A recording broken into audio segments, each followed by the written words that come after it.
अस्सलाम वालेकुम dear students. आज हम डिस्कस करने जा रहे हैं first year new book chapter number 6 topic 6.4 और इसका नाम है फर्स्ट लॉ ऑफ थर्मोडायनामिक्स।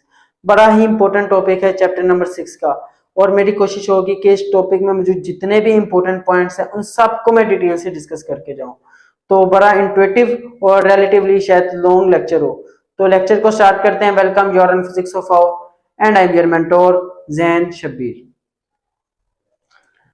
अच्छा, टॉपिक का नाम है फर्स्ट लॉ ऑफ थर्मोडायनेमिक्स। देखो, थर्मोडायनेमिक्स के बहुत से लॉज हैं।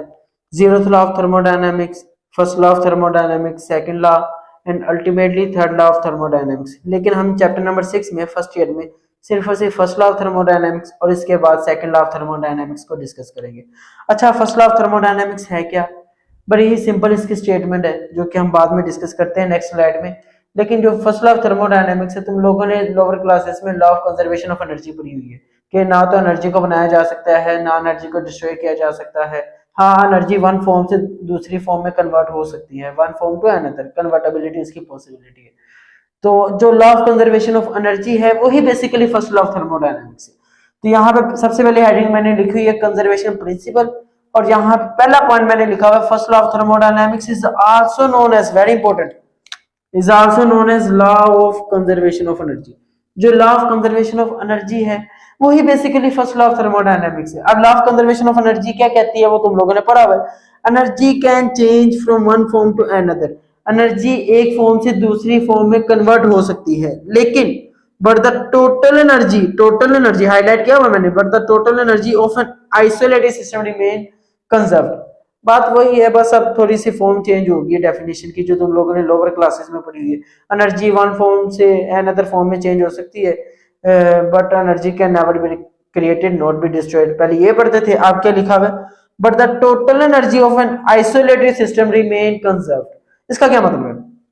मतलब ये है कि मान के चलो ये मेरे पास एक सिलेंडर है, सिलेंडर में है मेरे पास ये गैस, सिलेंडर के अंदर है ये मेरे पास गैस।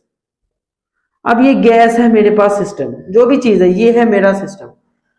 अगर ये मेरा सिस्टम आइसोलेटेड है, आइसोलेटेड का मतलब है ना तो इसमें एनर्जी आ सकती है ना इसमें से एनर्जी जा सकती है।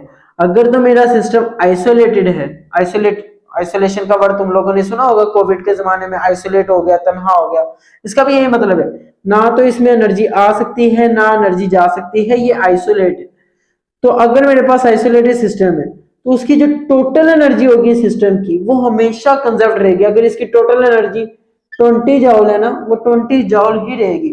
इसके अंदर चाहे हो सकता है मॉलिक्यूल की काइनेटिक एनर्जी पोटेंशियल में चेंज हो जाए, पोटेंशियल काइनेटिक में चेंज हो जाए, अंदर एनर्जी चेंजेस हो रही है, लेकिन टोटल एनर्जी हमेशा 20 जॉल रहेगी। यही बात है। Energy can change from one form to another.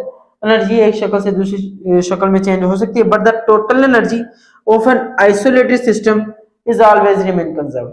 तो जो फर्स्ट लॉ ऑफ थर्मोडायनामिक्स है वही basically law of conservation of energy he basically first law of thermodynamics है। अच्छा, इसकी एप्लीकेबिलिटी की बात कर लेते हैं, इसकी एप्लीकेशंस क्या क्या है। तो लिखता है इसकी बहुत ज्यादा वाइडर एप्लीकेशन है।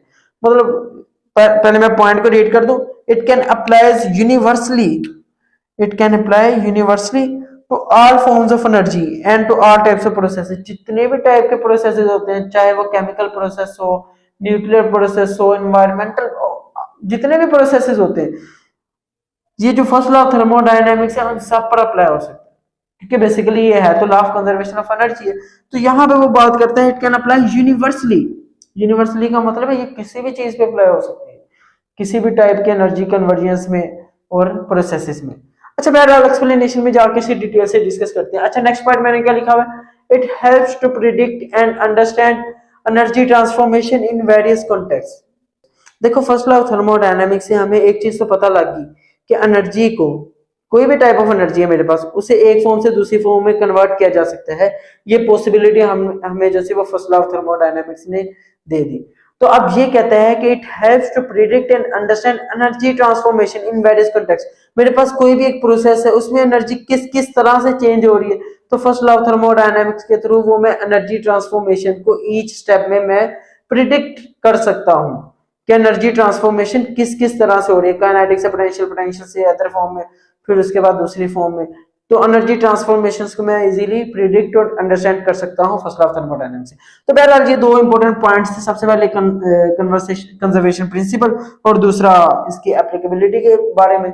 अब चलते हैं एक्सप्लेनेशन की तरफ। एक्सप्लेनेशन क्या है, सिंपल है। मान के चलो मेरे पास एक कंटेनर है, अब इसकी थर्मोडायनेमिक्स में जो इसकी एप्लीकेशन है स्पेसिफिकली उसे डिस्कस करेंगे। मेरे पास एक कंटेनर है, कंटेनर में मेरे पास एक गैस है इनक्लोज, यही बात मैंने लिखी है। Consider a gas enclose in a cylinder, मान के चलो एक सिलेंडर है, उसमें मेरे पास एक गैस है। Let the gas in a cylinder is our system. अब यहाँ पे ये जो गैस है ना, ये गैस, ये मेरे पास है सिस्टम। मैंने दो डेफिनेशन तुम लोगों को बताई थी, एक सिस्टम की एक सराउंडिंग की। मैंने कहा था जिस चीज को तुम लोग स्पेसिफिकली डिस्कस कर रहे हो, स्टडी कर रहे हो, कंसीडर कर रहे हो, वो तुम लोगों का सिस्टम है, और सिस्टम के अलावा बाकी जितनी भी चीजें हैं वो तुम लोगों की सराउंडिंग है। अब मैंने कह दी ये गैस जो इसके अंदर सिलेंडर के अंदर इनक्लोज है, ये मेरे पास है सिस्टम। अब इस गैस के बाहर जो भी चीज है, इस सिस्टम के बाहर जो भी चीज है वो मेरे पास सराउंडिंग है। ये सिलेंडर भी इनफैक्ट सराउंडिंग में आएगा। तो ये गैस है मेरे पास system. Let the gas in a cylinder is our system.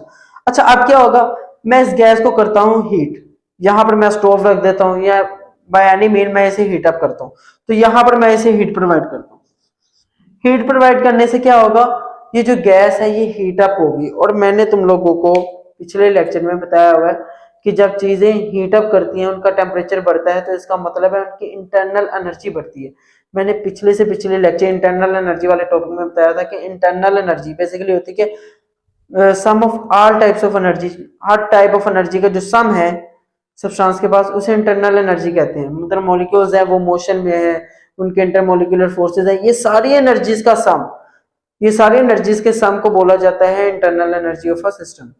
तो अब मैं क्या करता हूं, अगर तो टेम्परेचर बढ़ता है मेरे सिस्टम का, तो इसका डायरेक्टली मतलब है कि इंटरनल एनर्जी बढ़ती है। इंटरनल एनर्जी और टेम्परेचर का डायरेक्ट रिलेशन है। मैं हीटअप करता हूं, पहले इसकी इंटरनल एनर्जी थी U1, मैंने इसे हीटअप किया, हीटअप करने से टेम्परेचर बढ़ता जा रहा, ऑब्वियसली इंटरनल एनर्जी भी चेंज होगी। मान के चलो U1 से होगी है U2 इंटरनल एनर्जी हीटअप करने से। अच्छा, इसके बाद अगर मैं इसे अलाउ करूंगा कि ये जो गैस है, जब चीजें हीटअप की जाती हैं तो वो चीजें एक्सपैंड करती हैं, है ना। वेरी ऑब्वियस है कि जब मैं हीटअप करूंगा जो एटम्स या मॉलिक्यूल्स की जो मोशन है वो ज्यादा रिग्रेस होगी, तो वो एक्सपैंड करने की कोशिश करेंगी। Very simple. तो जब मैं हीटअप करूंगा, एक तो इसकी इंटरनल एनर्जी चेंज हुई, और अगर मैं इसे अलाउ करूं, अगर मैं अपने सिस्टम को अलाउ करूं कि वो एक्सपैंड कर ले, तो होगा क्या, ये सिस्टम मेरा एक्सपैंड करेगा और इसके ऊपर ये जो मेरे पास सिलेंडर का ये जो हेड है, इसके ऊपर लगाएगा फोर्स और ये ऊपर की तरफ आ जाएगा, है ना। तो यहां पर क्या होगा, मेरे सिस्टम ने वर्क किया है सराउंडिंग पर।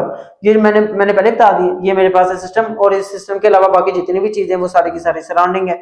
इसमें ये मेरे पास सिलेंडर आ गया, सिलेंडर का हेड आ गया, सारी चीजें। तो अब यहाँ पे मेरा सिस्टम हुआ एक्सपेंड, तो सिस्टम ने वर्क किया सराउंडिंग पे, ठीक है। हीट अप दी, एक इंटरनल एनर्जी चेंज हुई सिस्टम की, और दूसरा सिस्टम ने वर्क किया सराउंडिंग पे। अब इसी सारी चीजों को देख लेते हैं। अब मैं रीड कर रहा हूँ यही सारी बातें। When heat is enter to a system, जब हीट सिस्टम एंटर करेगी, it causes the increase in internal energy of a system. तो उससे क्या होगा, सिस्टम की इंटरनल एनर्जी इंक्रीज करेगी from U1 to U2। U1 से उसकी इंटरनल एनर्जी होगी U2।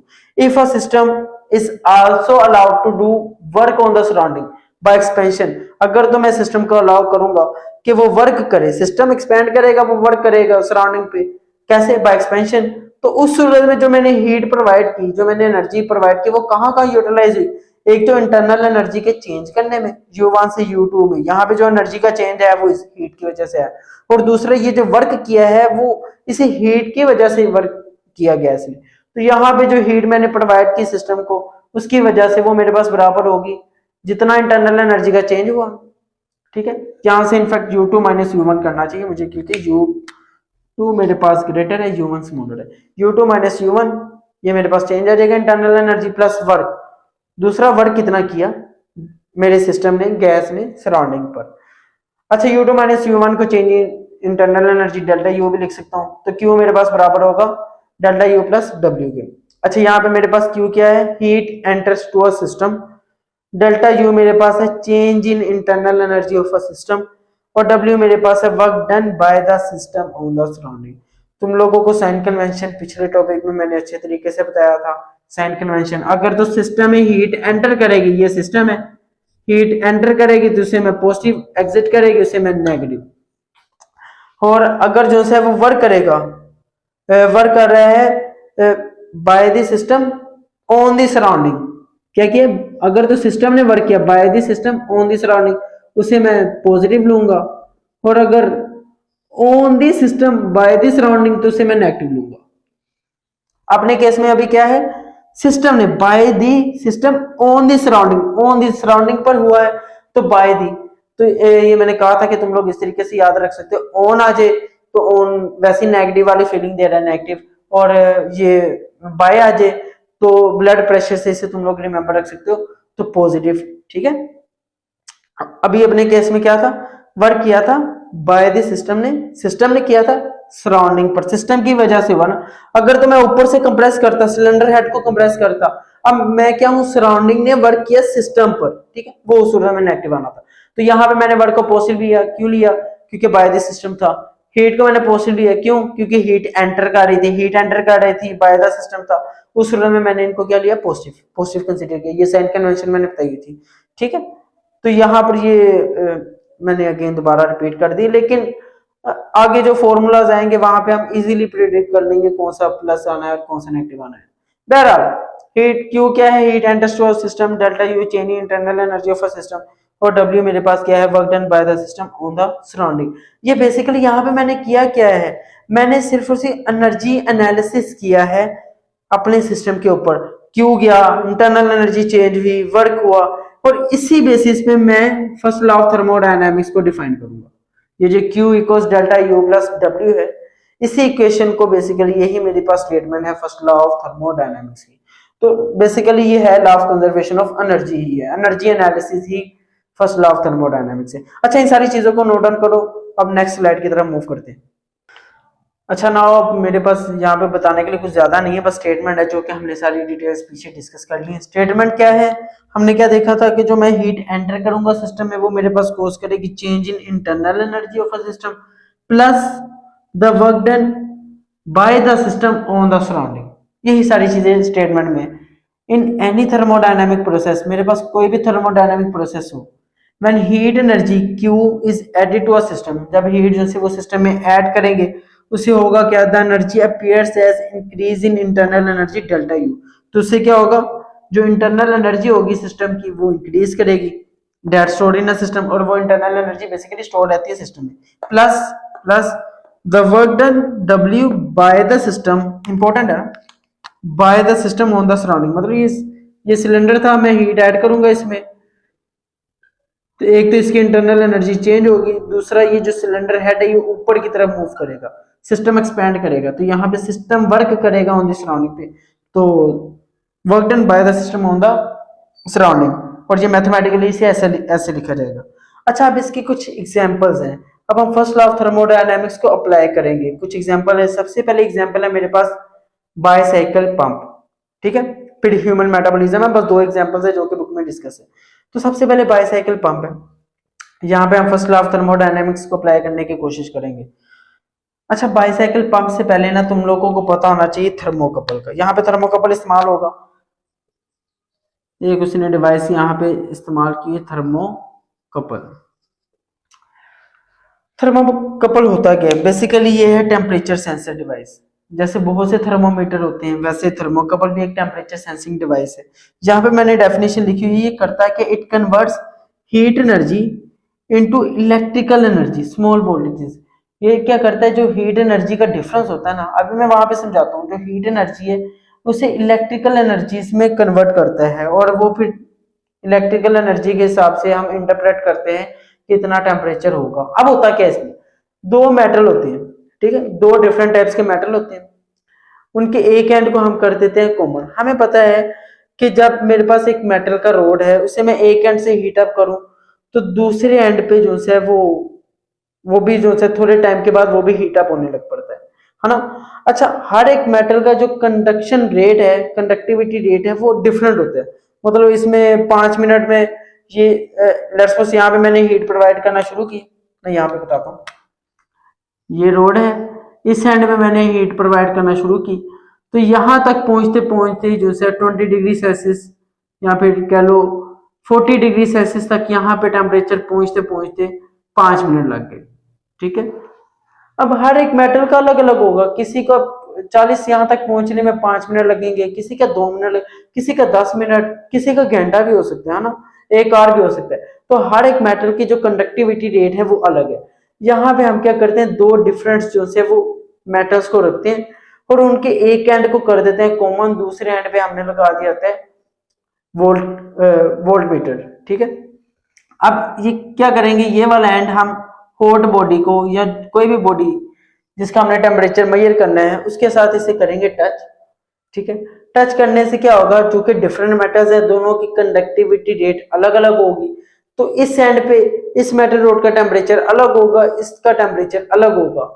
तो यहाँ पे ये जो वोल्ट मीटर लगा रहता है ये बेसिकली क्या करता है, जो दोनों का जो टेम्परेचर डिफरेंस है उसकी वजह से जो पोटेंशियल डिफरेंस क्रिएट होता है उससे मेजर करता है।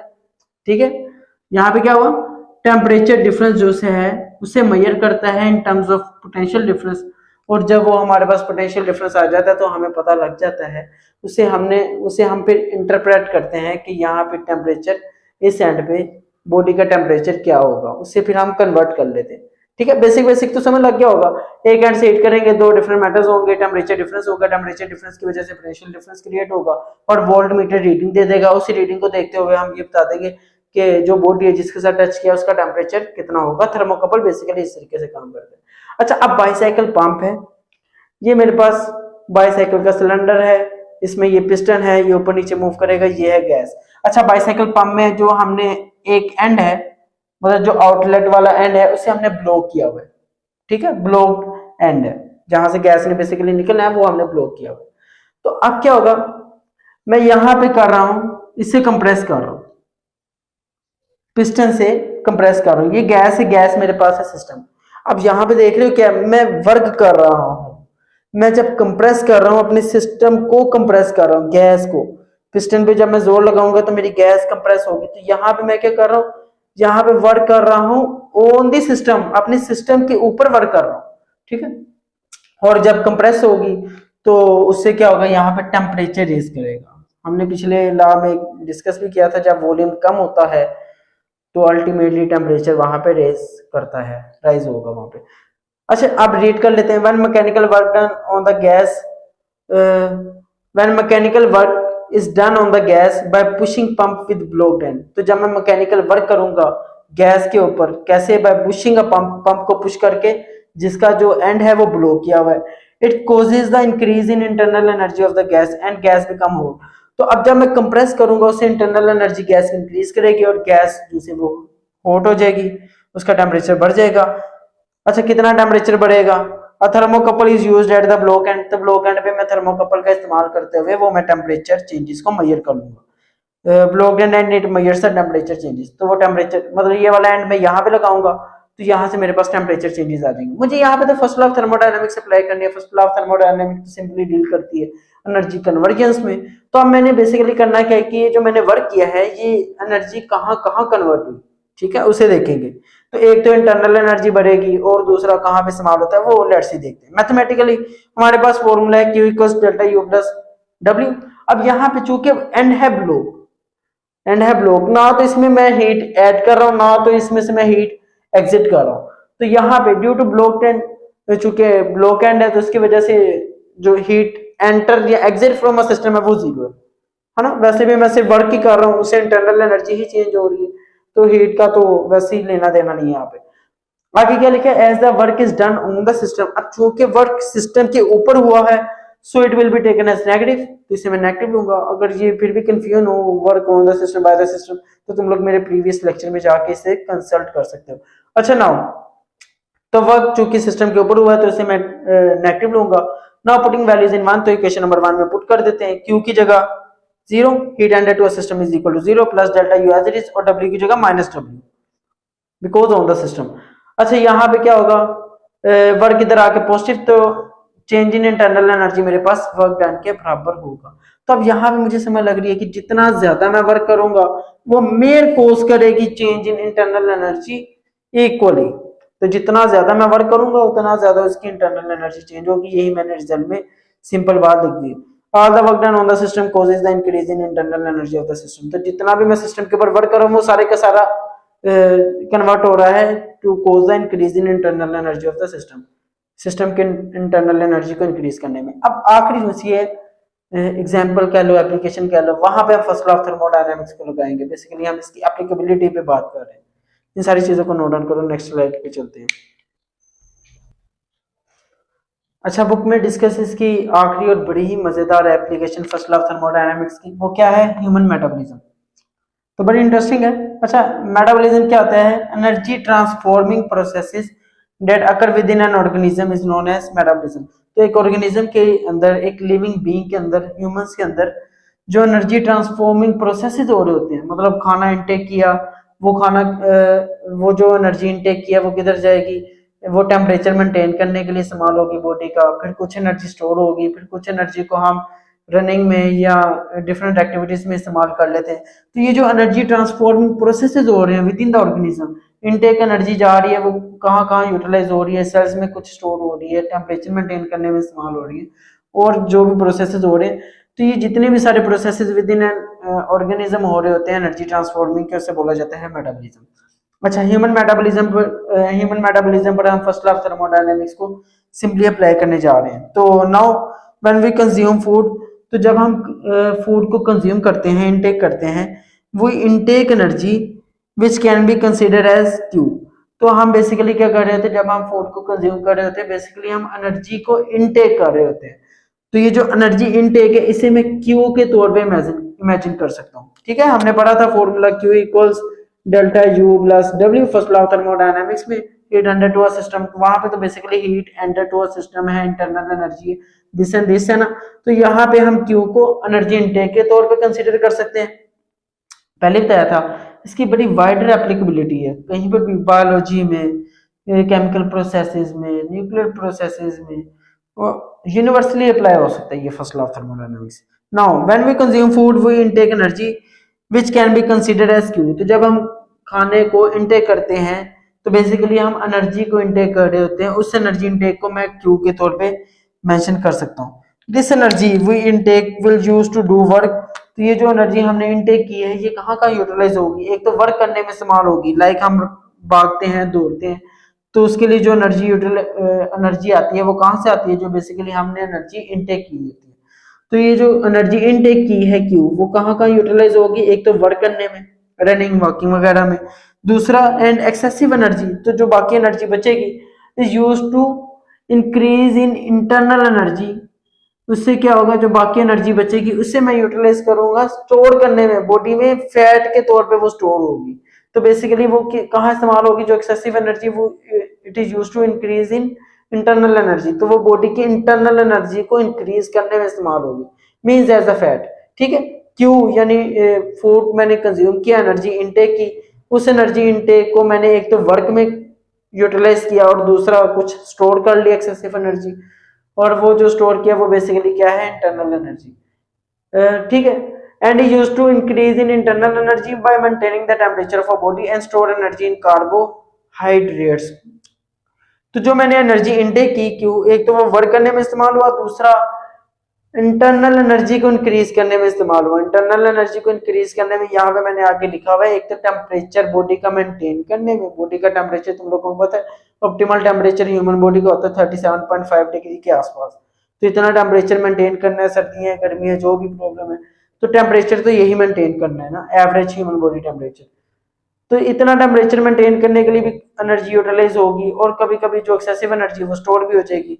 तो मोटे मोटे तौर पे वो इंक्रीज इन इंटरनल एनर्जी कर रही है। So Q equals delta U plus W. Here Q क्या है? Energy intake. W क्या है? वर्क डन बाय बॉडी, कि बॉडी कितना वर्क कर रही है, रनिंग, एक्सेट्रा एक्सेट्रा। और डेल्टा यू क्या है? एनर्जी स्टोर इन बॉडी, और बॉडी में कितनी एनर्जी स्टोर हो रही है to perform different kind of activities. तो यहां से डेल्टा यू को अगर मैं इधर रखूं, W इधर आके माइनस, तो delta U will be equal to Q minus W।